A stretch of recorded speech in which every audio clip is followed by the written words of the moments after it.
Hello there. Happy Taco Tuesday, as everybody seems to be calling Tuesday these days.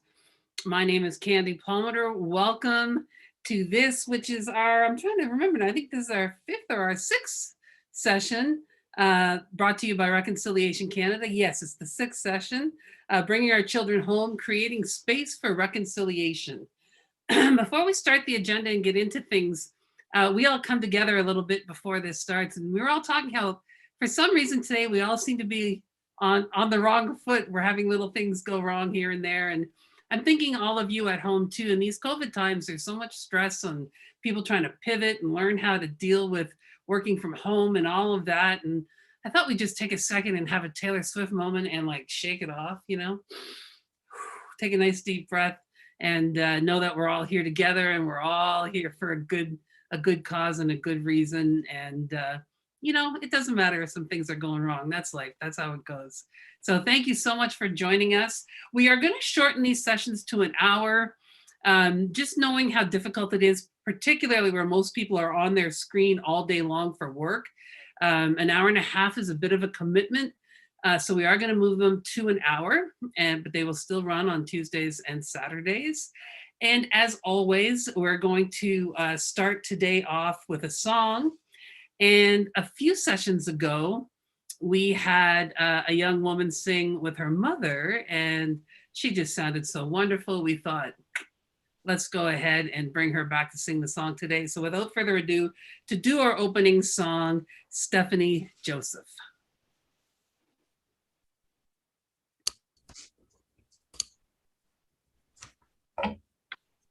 Gaelic Hesla. Nugo am Quinn Quillasagwillo. Garichin Lacha Herem Slu Nitnan. My name is Quinn Quillasagwillo. Short is Quinn. My name is, I just said my name, sorry about that. Shelley Joseph is my mother, and Derek Thompson is my father. I'm choosing to sing a welcome song amongst welcoming you, trying to welcome the children home, I guess.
Thank you very much, Stephanie. That was beautiful.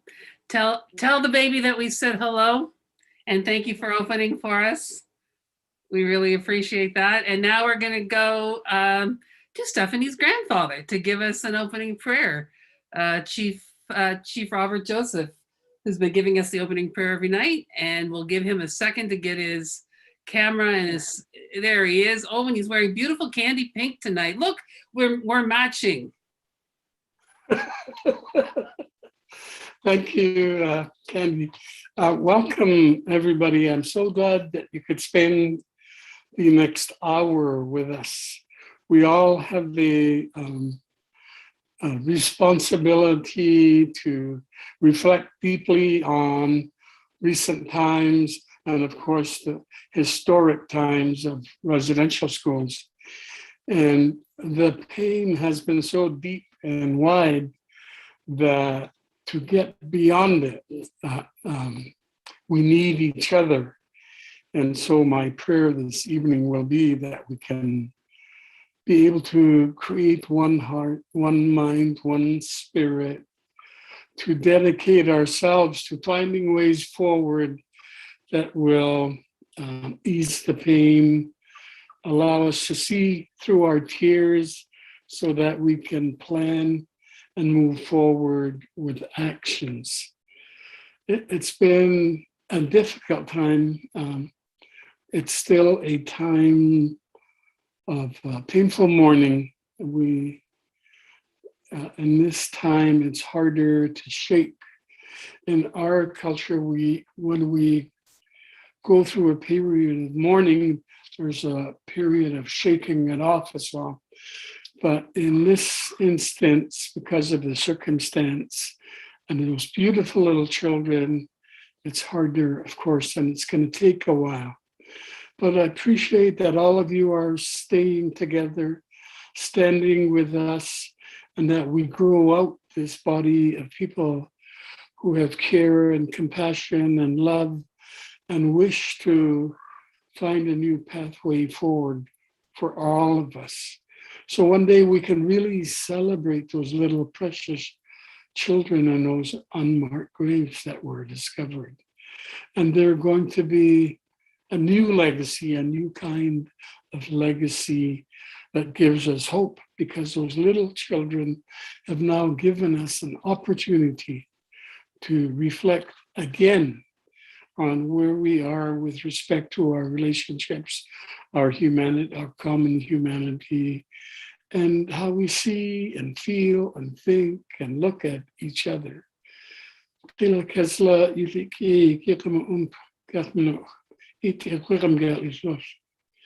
Well, as contact sem gan nog niet nog he. Olak out ilmi da guastak. Hili da nog he. Kach like quick at least kachan nog ho ta planet. Kan ook heisele alle da I guatema. Alle da ik kas switch. Kat masses no gula welcome na glasset.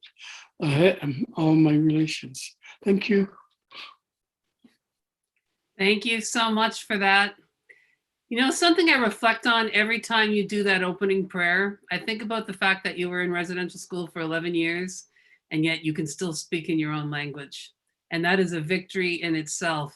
And it feels like medicine to my heart whenever I hear you do that opening prayer. So thank you on behalf of everybody who gets to hear that every time we come together. Tonight, our panelists are going to be Chief Robert Joseph, who you just heard doing that opening prayer, and his daughter Karen, who is the founder of Reconciliation Canada. And we thought we'd do a bit of a roundup. We are going to talk specifically about reconciliation, but we're also going to talk about some of the questions that you, the viewer, have been asking us over the past couple of weeks that we haven't been able to get to. We've kind of gathered up all those questions, and we're going to address some of them tonight. And we are going to talk about reconciliation, but I wanted to start us off, Karen, if you can open your video and unmute yourself so that you join us. I want to start off by raising something that happened this week. I am constantly trying to come at these things from a positive place, from a place of love, from a place of healing. And then it seems I keep having things happen that drive me backwards again. And this weekend, if you were watching the news, it took over the news, the fact that our Prime Minister chose to do a photo op at the grave sites.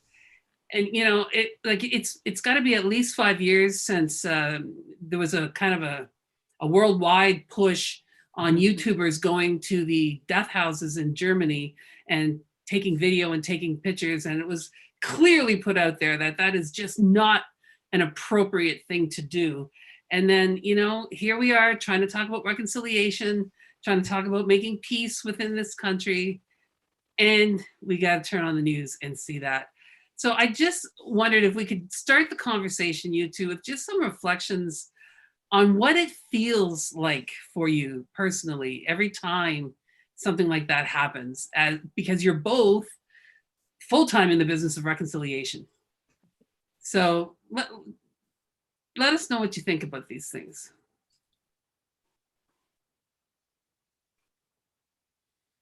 Who wants to start? I'll start. I know when he doesn't want to say something because then he'll stay quiet longer. So I'll pick it up for him, especially because of, it's not just, I think one of the things that people forget is that survivors today, those are their friends. Mm. Those are the people they went to school with. Those are the young people that they saw tragic things happen to that didn't make it through that time. Yeah. And it's not okay. Mm. It's just really not okay. It's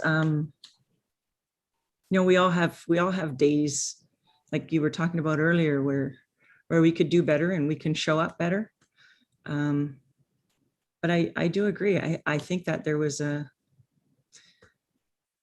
it's an utter lack of respect for the severity of the issue facing us as Canadians today, not just Indigenous people. This is a horror that is facing us across cultures in our country today, in this country today. And I think that it doesn't serve well for the people that are around the Prime Minister, that advise the Prime Minister. And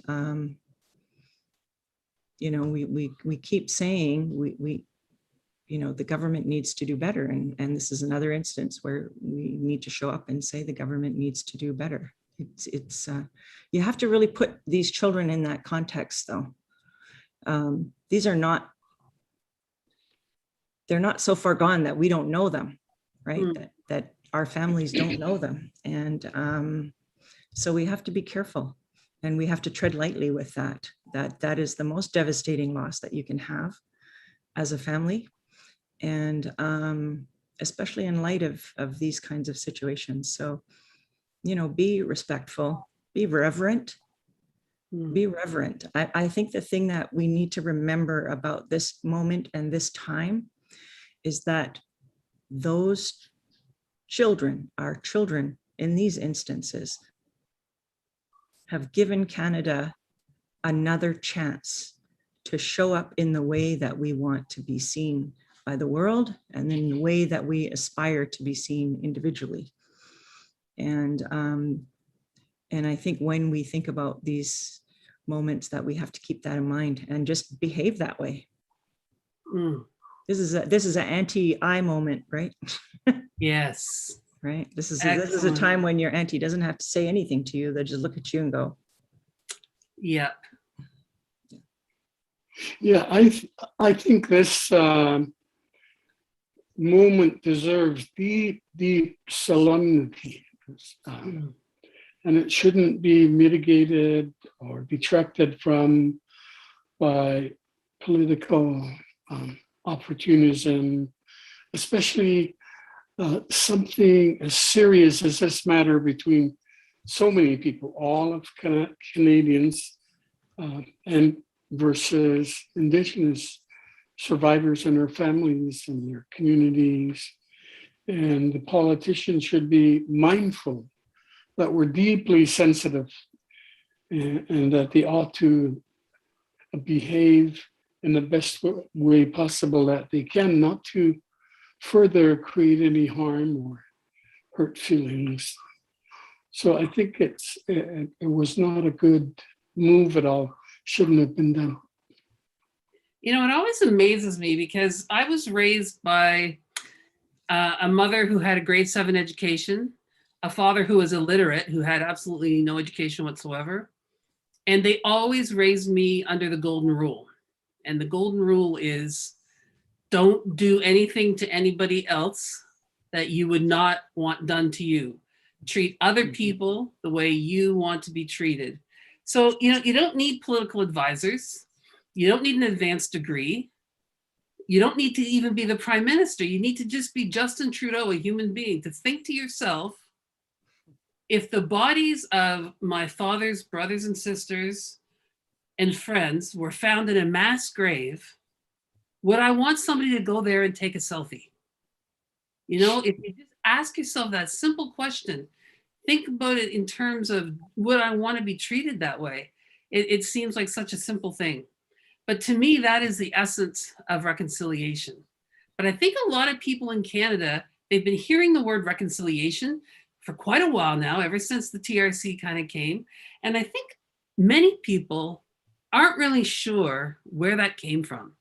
Like, what started this path we're on of reconciliation? When did this become the path that we're on, the key word? And I'd like you two to talk about that. What brought this on, and how did it all start? Okay, I'm going to jump in here. Yeah. Oh, I was going to jump in. Oh, no, see, this is where we want to talk about. No.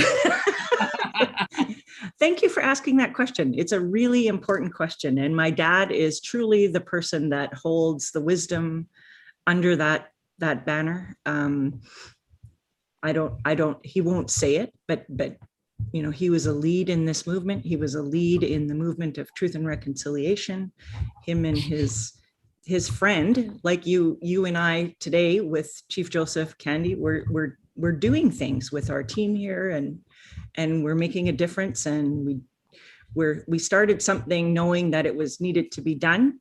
We don't know where it's going to lead. Let's get back to ourselves 10 years from now and see what emerges out of this time. But it was as simple as that for my father and his friend Alvin Dixon, in light of all of the survivors that they were meeting and interacting with during their time at the Indian Residential School Survivor Society. So I think that's a really important piece of it. But I also want to read something to you. Reconciliation Canada, the word reconciliation was really contentious in the beginning. It has so many different meanings to people. It can mean, it can mean atoning for a wrong in the past. It can mean acknowledging the way you show up is different from the way you see yourself. So how do you reconcile those two places? It can mean, for an accountant, reconciling your accounts. It can mean for this conversation simply about rights and title. It can mean simply about the TRC. Not that any of those two things are simple, but that it has that limited scope to it, right? So what we did at Reconciliation Canada, we actually, the very first community engagement thing that we did was elders from multiple nations around the world. Different ancient societies came together to talk about what does reconciliation mean. And what they said was, if anybody wants to know this, I would say go to Reconciliation Canada.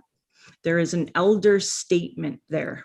It's the first thing that we ever did in 2012. And it says, our purpose is to speak some truths about the trauma of Indian residential schools and other atrocities that have been imposed upon humans around the world. As Canadians, we share a responsibility to look after each other and acknowledge the pain and suffering that our diverse societies have endured, a pain that has been handed down to the next generation. We need to right those wrongs, heal together, and create a new future that honors the unique gifts of our children and grandchildren. And it talks about reconciliation, meaning all our relations, unity, peace, walking together, being a value, a way of living, a way of life that transcends culture, that transcends generations. And so that for us is really what reconciliation is about. It can show up in every aspect of your life. It's not a friendly, hey, I'm going to reconcile with you and be kind to you and then go off and live my life in a different way. It's a responsibility. It's like an initiation into a society. When you accept the initiation into that society, you also accept the responsibility for life. And especially, how are we going to show up for our children and our grandchildren? Because that's who this atrocity happened to.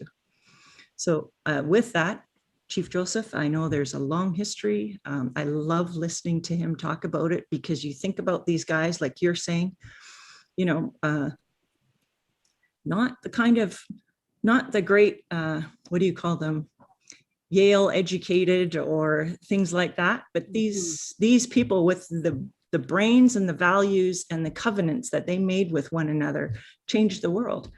And I think that our young people need to understand that you don't have to have all those things. You have to live your values and gather together with other people that believe the same thing. And together, no matter what happens, you're going to grow on that journey. Thank you, Karen. Well, one of the things I learned early, I was working for the Indian Residential School Survivors Society, and that was during a time when the criminal court cases were mounting and the civil litigation was piling up, and there was an alternate dispute resolution process underway sponsored by the federal government that wasn't working very well, and eventually was changed to the settlement agreement. But one of the things we learned going across the country, crisscrossing British Columbia from healing circles with survivors everywhere, was they kept expressing the need to have a safe place to tell their stories. A safe place, a spiritual place, sacred place, so they could tell their stories. And indeed they did. Across the country, there were over 1,500 Aboriginal Healing Foundation initiatives. And everywhere, survivors were getting together. And they were beginning to feel safe and thought they could then begin to share their experiences. So the church had a gathering back east, the United Church, and George Erasmus went there and challenged the United Church to push for a public inquiry around residential schools. So we gathered and I became the co-chair of the public inquiry, and we sat around the tables for 3.5 years, maybe talked about public inquiry maybe for a year. And then we began to recognize the futility of it and began to remember what we'd been hearing from survivors, and that there was some room to pivot to reconciliation, truth and reconciliation. So that's what we did. Our volunteer roundtable began to draft up. We were going to create a commission, began to draft up the terms and conditions for how this commission would run. And we got to a stage where we even advertised for an executive director so somebody could work full-time on the ideas we had worked up that would constitute what the makeup of the Truth Commission would be. And then we heard the settlement agreement people were negotiating, and we thought, hey, why should we be doing this? We don't have money. They have lots of money. Let's go over to them and we'll advocate to them to include a Truth and Reconciliation Commission in their work. And so we turned over the volumes of work that we had done, and they were really good. They were responsive, and they actually created the commission.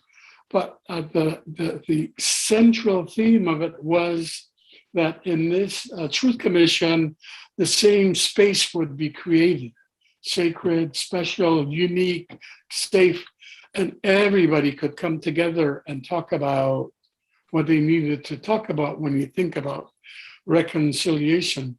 So I always tell the survivors, you ought to be really proud of yourselves. You've been able to help this country really begin to think differently, and there's a chance that as a result of the efforts that you've made and the sacrifices that you've made, that we may actually change this country for the better.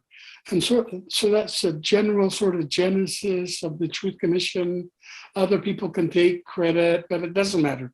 That's how the thinking emerged and came out. And the commission was actually created. I like to brag about my small part in that.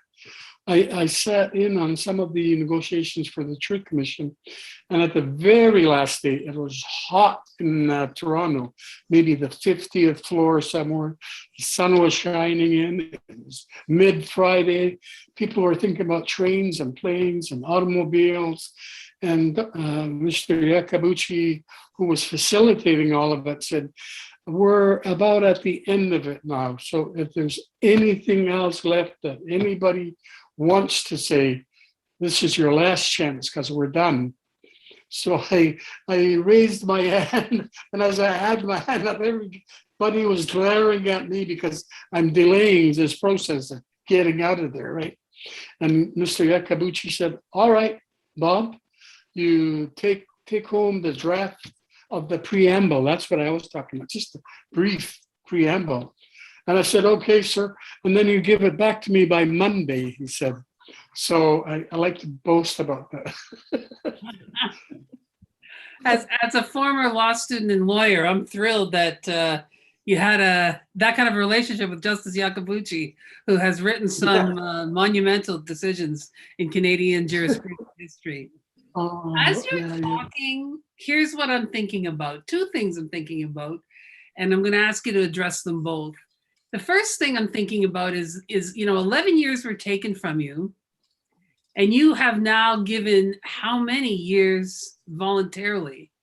And what is the toll on you of all of that? And, every time I hear people ask you, what can we do? Like somehow you're supposed to solve it. Like it's not your problem to solve, but you're not 50. You're not 50 anymore. And yet here you are still going. Half the time I'm dead tired and I look at you and you look like you still got another 3 hours left in you.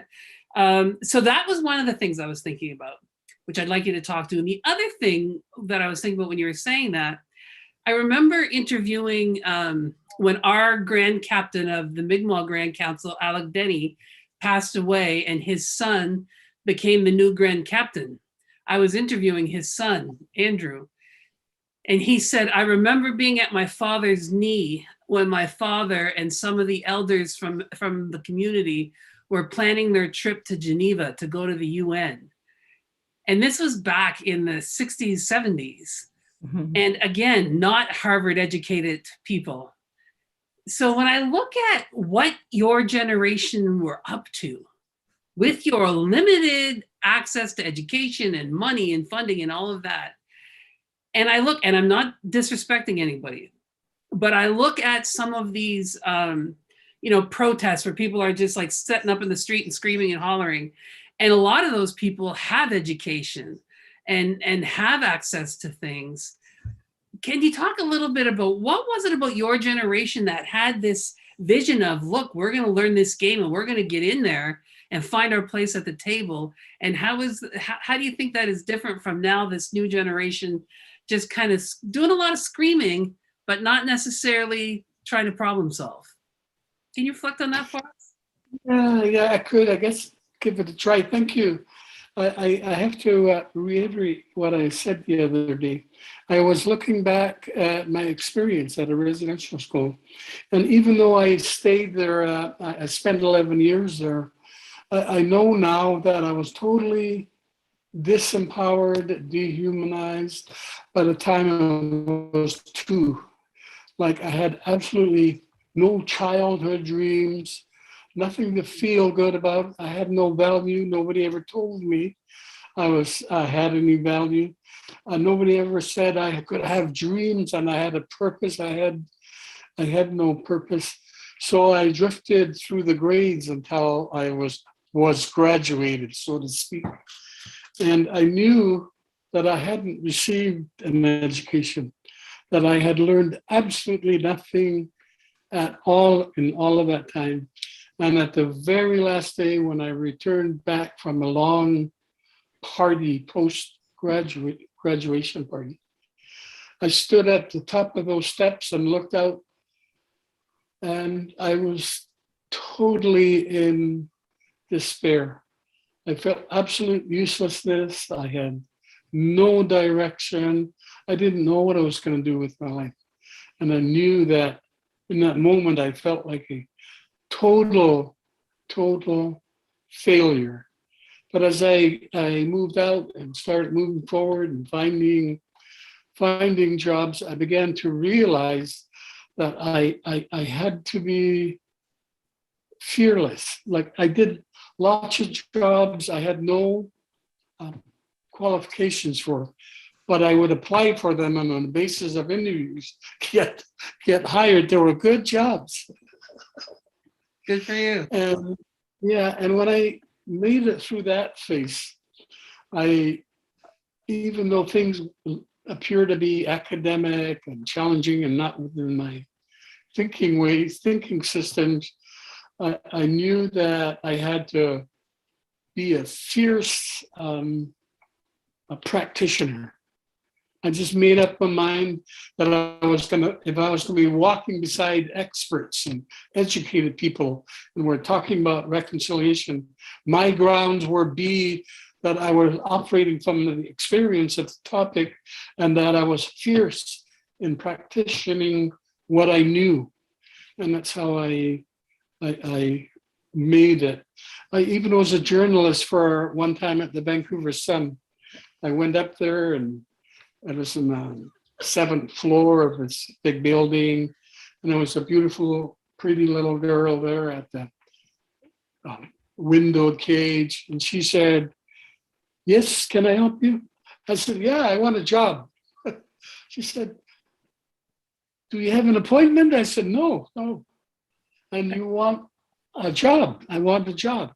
And she looked back at the far side of the front of the building, and there was a office there with windows, and she was looking at the managing editor. So she said, "Just a minute, I'll go and call the managing editor." So the managing editor was looking at me like this, looking over, and they came, and he had a drawl. "So you want a job, hey, Sean?"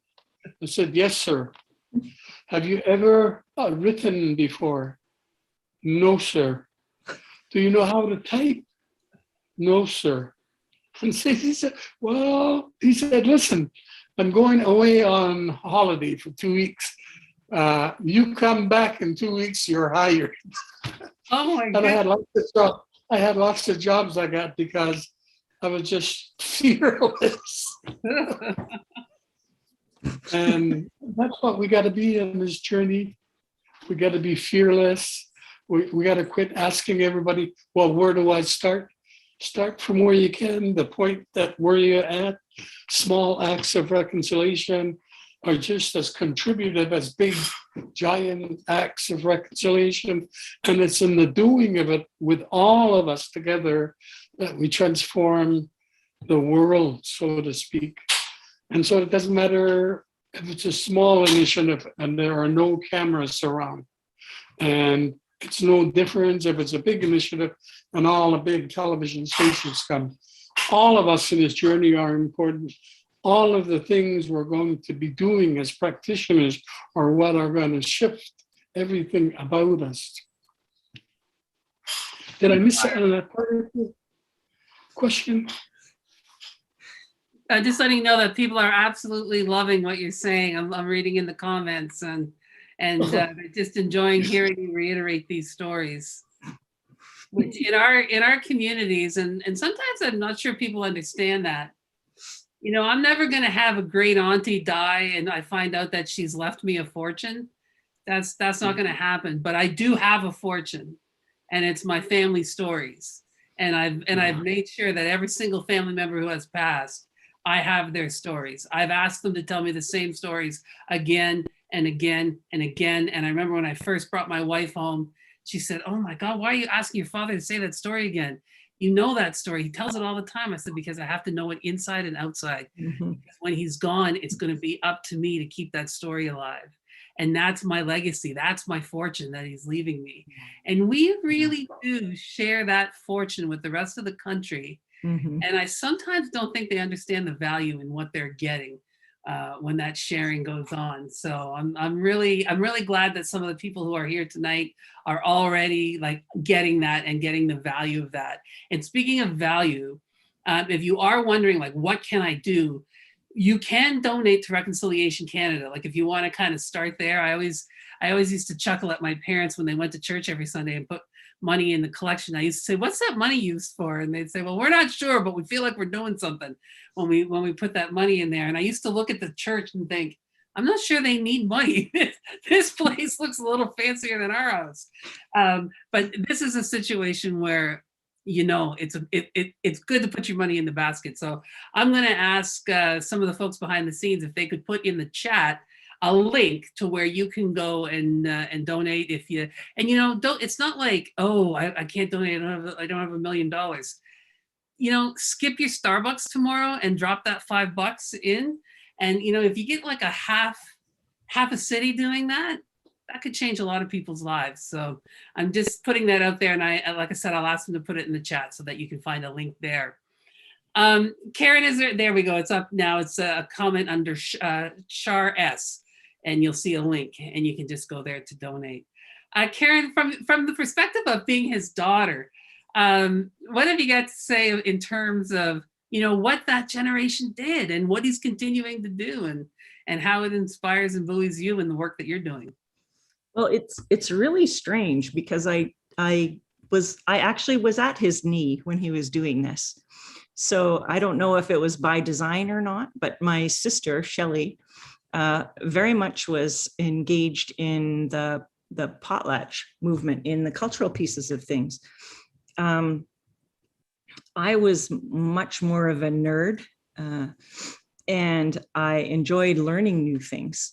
So I was always reading, and my dad had this crazy pile of papers in our house. It went all the way up to the ceiling, and I used to climb to the top of it. And I just open up the boxes and start reading things. It was all the historical documents from just, I know now that like the richness of what I learned while I was doing that, because nobody has access to that anymore. Mm. And then when he used to go to work, he doesn't talk about this much, but he was actually the district manager for the Department of Indian Affairs in our region. So he was and he used to take me to work, and that's when they had those desks that have like the front goes down all the way to the floor. So I could be underneath the desk and nobody knew that I was there. And he had his bookshelf behind him. So I'd go and grab the little books and I'd, read through whatever was there, and I'd just be down under the desk all day. But the difference in terms of how they spoke to him then compared to how people who know him speak to him now. Oh, isn't that interesting? Right. That was the level of racism and disdain that you hear as a young person. Our children hear that when people speak to us that way. What did that do to you to hear your father being spoken to in that way?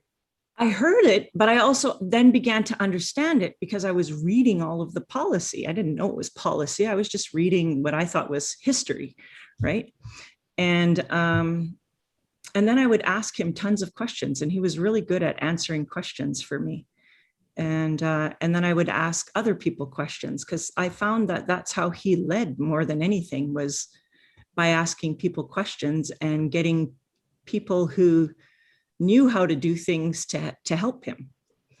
And that's his role is, and that's really what reconciliation for me is now too, is we don't have to have all the answers individually.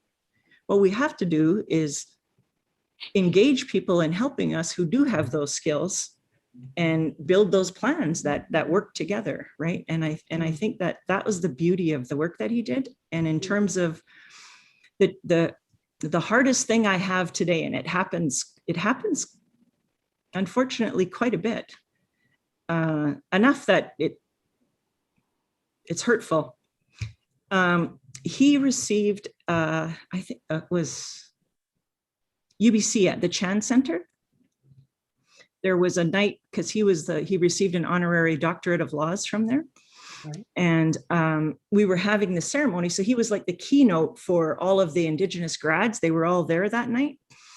And we were so happy because it was like amazing. It was the first time they'd had the Indigenous grads in that center. And, you know, we'd sung and danced and we just had a great time. And on the way home, out of UBC, if you've ever been there, they're long, kind of like long driveways of just sort of one-way thing. There were police cars stopping everybody to see whether or not people have been drinking. Oh, Right. And it was like, yeah, that was exactly it. Oh, you know, and I don't know how many times I've been in the car with him when we're driving home from somewhere and you come off of the Marine, you know, off of, what is it? Lionsgate Bridge down into Marine Drive in North Vancouver. And they'll have a line of police there doing sobriety checks. Every time he'll say, no, sir, I'm not drinking. They'll lean in the car, they'll smell, they'll triple, double check. And it's like, come on.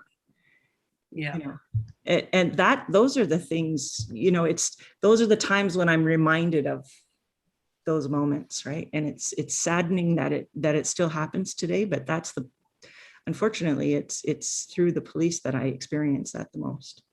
And it is still happening, and it's Yeah. happening all the time. And you know, I think that's where a lot of the anger from our young people come from. And you know, it was interesting when you're talking about being under the desk, because my father was a fearless person. He didn't fear anything. He came up really hard. He had to fight physically and emotionally and mentally for everything he had, and he feared nothing. And I just always saw him as that. And when I finished grade 5, he wanted me to see my country. So I was born and raised in northern New Brunswick. So he and my mother put me in the Ford F-150 half-ton truck, and we drove from Point Lynn, New Brunswick to Victoria, British Columbia, back again. And we stayed in the hotel 2 nights. The rest of the time it was a tent and a Coleman stove. My father cooked on the stove. My mom and I put the tent up. And we only got back 2 days before school started in grade 6. So it was an incredible, if we loved the place, we stayed longer. And it was just a beautiful time to spend with my parents. But we were pulling in, we had been driving quite a while, and we were pulling in a little town out west. And he was tired. And he said, you know, I think maybe we'll take a hotel tonight. And he slowed down, and I can still remember, I was 11 years old, and I can hear the sound of the truck tires hitting the gravel. And as we were pulling into the hotel, there were about 4 or 5 white men sitting in chairs on the front porch of the hotel. And my father had his window down. And as he was rolling the car, and I could hear that sound, he was looking at those men, and those men were looking at him. And something changed in Daddy's face, and I couldn't identify it. I couldn't figure out what it was. It was confusing me. I'd never seen it before. And then I just heard the tires slowly speed back up, and we pulled back out onto the road, and he didn't say anything, and Mommy didn't say anything. And I was just sitting there between them trying to figure out what was happening. We went for about another 4 hours. Then we pulled over in a campsite, and we put up the tent. And that night, once I thought I was asleep, but I wasn't, my ears were fully, he said to my mother, there's no way that I could pull in there an Indian man with a white woman and a beige baby sitting beside me with the way those men were looking at us. You know, our truck could have been disappeared and we could have been gone. And I realized in that moment, oh my God, I just saw fear on my father's face for the first time. That's what it was. And it was it had such an impact on me in terms of, because I had never really thought of us as a mixed race family either. That never, you know, it's just your mom and your dad. So it is interesting how those experiences when we're children can inform your whole life's journey as you're going. Now there are people who have they've asked in this forum, and they've asked in other places I've talked. In the last 4 or 5 years, people do the land acknowledgement. Now that is new to white people. That is not new to us. Yes. Right? We've been doing that everywhere. We always acknowledge when we're on somebody else's land. When somebody comes to my territory, I say, hey, welcome to Mi'kma'ki. That's just something we've always done. But now that non-Indigenous people are getting into it, I love it. Funny when you say it like that. Right? That's what it is. And I love it when I'm sitting at the ballet and I hear that land acknowledgement. I know I'm the only person in there for whom it matters, but I clap. But I've had a lot of people in the last 6 months, a lot of non-Indigenous people say to me, the land acknowledgement bugs me because all it is like, oh yeah, we're acknowledging we stole the land, but we're not going to do anything about it. And I was trying to make it a teachable moment. But what is your reaction, the both of you, when people say that about the land acknowledgement or some of the things that, some of the gains that we have made when non-Indigenous people think it doesn't matter? I have lots of ideas. You want me to go with that? Okay.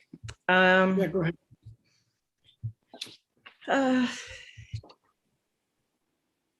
Well, I think, we've come a long way from where we started. I don't think people really understand the importance of it's not really acknowledging the land so much as it's requesting permission to be there.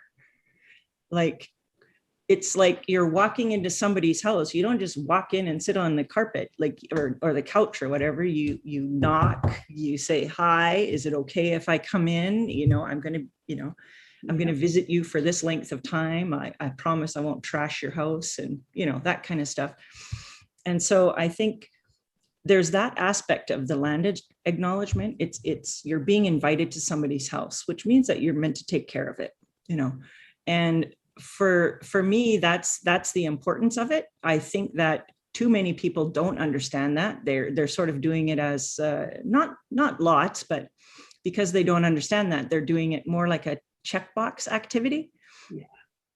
And I really appreciate the people that when they're doing land acknowledgements have tried to understand actually the history of the space that they're acknowledging. It doesn't take long just to look up Google. We're in places all around the world where I'm constantly looking up, whose territory am I on? What's the history? What's kind of, it only takes a few minutes to do it, but it reminds us of where we are and the protocols, right? The protocols. You don't do that without protocols. That's like when you hear us introduce ourselves and tell our name, we don't just tell us who we are, we tell who is our fathers, who's our grandparent, who's our mother, where do we come from? Because where we come from informs who we are. It's a recognized acknowledgement. We're not trying to, we're all different. And that's just the acknowledgement of it, right? Yeah. So true. And before your father jumps in, it reminded me there's a woman, Pauline Bush. I haven't seen her in years, but she has a PhD. And I was at a government gathering once where everybody was asked to introduce themselves.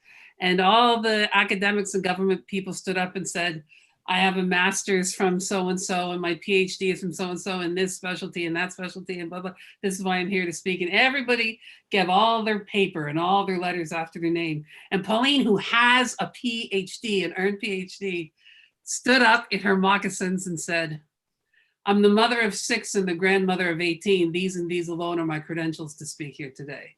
And it just leveled the place. Everybody just, you can see, everybody's chests were so big, everybody just kind of, Yeah. And it was just so like, let's talk about what's important. It's really good. Yeah, actually, we do our dialogue workshops intentionally asking people, I don't care where you work. I don't care what your position is. Tell me where you come from. Yeah. What's your ancestry? And some people don't know, but when they talk about it, then you say, oh, you're from there. Oh, I see. Oh, I see that in you. I see this in you. And you start recognizing, and it's the same thing. And it levels the playing field for whose voice is being heard in those environments, right? And I think that's the best way to get, the most robust feedbacks. Yeah. Absolutely. Sorry. Go ahead, Chief Joseph. Yeah, I think it's just a matter of respect. It doesn't cost anything for authorities to make land acknowledgements to people in the rooms. They could be employees who have no relationship or connection at all with Indigenous people, and they hear this land acknowledgement. And so following that, they might be inspired to learn more about Indigenous people, to study about them and to get the history of who the tribes are, on whose traditional lands you now are benefiting and operating from. So it's just a matter of respect and recognizing that those lands are unceded territories. And that's important as well, that we have a lot of work to do, that there are treaties yet to be made in some places, and we should be mindful of that. Absolutely. And I think back to when the residential school apology was signed, when the thing was signed and Stephen Harper did I the remember that, apology. yeah. And like a lot of those non-Indigenous people, I was saying, who cares? This guy of all guys, with everything he's done, who cares that he's going to apologize? This means absolutely nothing. And then I was invited to a community, to be in the community hall with the survivors from that community, to watch that apology on the big screen. And to see Phil Fontaine stand up and talk about his experience, and to look around that community center and to watch these elders cry. And I was so humbled in that moment, and I realized, oh, this means everything. This is somebody finally saying, yes, this happened to you. We did it to you on purpose, and we are sorry. And that goes such a long way. And I had to be in that community hall before I learned that, before I had that awakening. So for those of you who think that land acknowledgement doesn't mean anything, it might not be moving your soul, but for those of us for whom it matters, it moves our soul. So just know that and try to do it from a good place. I wish we could like talk forever, but I'm kind of greedy. I have a relationship with Seneca College, and I have a series there that's called Candy and Friends, Seneca Talks. And I interview various people throughout the school year for the students and the faculty to hear and learn from. And I've had people from author Lawrence Hill to author Tanya Talagas, Cindy Blackstock, Wow. and a whole host of people. And I'm so thrilled to say that on September 30th, I'm going to have these two beautiful people, and we're going to have an in-depth interview and conversation, and that will be streaming online. So if you feel like, oh, we didn't get quite enough tonight, you can go to Seneca's page when we're getting close to the 30th, and you'll be able to tune into that conversation as well. And it'll be another fabulous one for sure. So I want to thank you both for your continued openness and sharing. We are going to have a closing song, but I want to remind you all that we will be back here on Saturday. Again, we're going to do 1 hour blocks. And we hope that you will join us too. We hope that you will share this with people. Tell your friends about it. Bring a couple of friends along. Remember that if you can't be there live in the moment, you can watch these afterwards. Go to reconciliationcanada.com and you can get all the information. Is it .com or .ca? .ca. .ca, reconciliation.ca, and you can get all the sessions that we've done up to date and watch them in your spare time, because hey, you're on the bus, you're on wherever, put your earbuds in and learn something. And with that, the granddaughter, see how this is such a lovely family affair? I'm going to have to ask them to like kind of, you know. Done. I know what you're asking. Done. Adopt me in some way. But now we're going to ask granddaughter Steph Joseph to close our session with another beautiful song. Good evening. I am going to sing a love song that was composed by William Wasden Jr., Wahuidi from the Namgis. It is sung in Gutsa. It is the language that the Quatsino speak.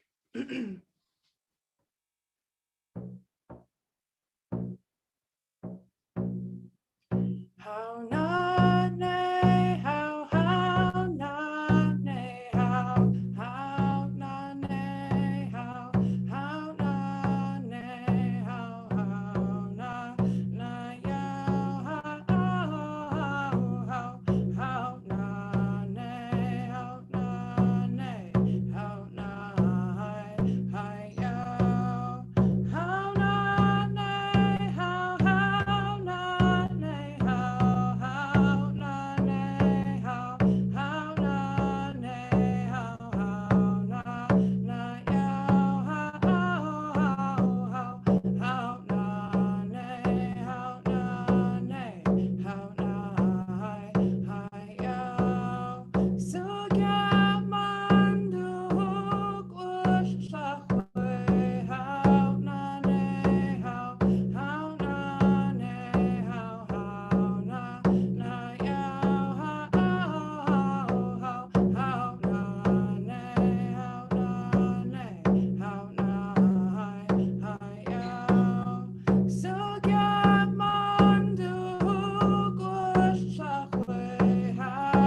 Kesa.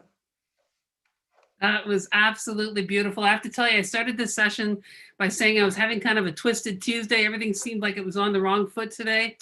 That song is just what I needed. Thank you so much. It was beautiful. And I thank you all. And I want to remind you all, every time you tune in, you're taking your step towards reconciliation. It means a lot. We're really happy that you come and you join us. And we see all your comments and we see your questions. Even though I can't always get to all of them, understand that we do see them. We are going to try to address them as the series goes on. So thank you so much. Stay safe. Get vaccinated as quickly as you can. Keep wearing those masks. Keep one another safe. Love yourselves. Love one another. I'll see you on Saturday. I'm Candy Palmater. You can find me at The Candy Show on all the social media. Thanks so much for tuning in.